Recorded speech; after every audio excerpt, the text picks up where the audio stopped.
तर वळूया पुढील बातमीकडे। मराठमोळ्या इन्फ्लुएन्सर सोबत एक धक्कादायक घटना घडली। मानसी सुरवसे आपल्या इमारतीमध्ये एक व्हिडिओ रेकॉर्ड करत असताना एका मुलाने तिला चुकीच्या पद्धतीने स्पर्श करण्याचा प्रयत्न केला। यामुळे संतापलेल्या मानसीने त्या मुलाच्या कानफटात लगावली। ही सगळी घटना तिच्या व्हिडिओमध्ये देखील रेकॉर्ड झालेली आहे।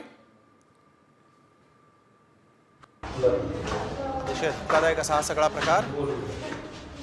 एक मुलगा जात असताना आपण बघतोय त्यानं कशा पद्धतीने मानसीला न विचारता स्पर्श केलेला आहे आणि मग मानसीने देखील त्याच्या कानाखाली चांगला जाळ काढलाय।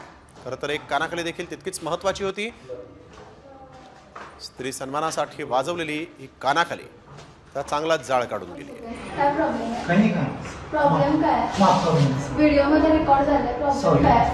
प्रॉब्लेम काय? सॉरी काय?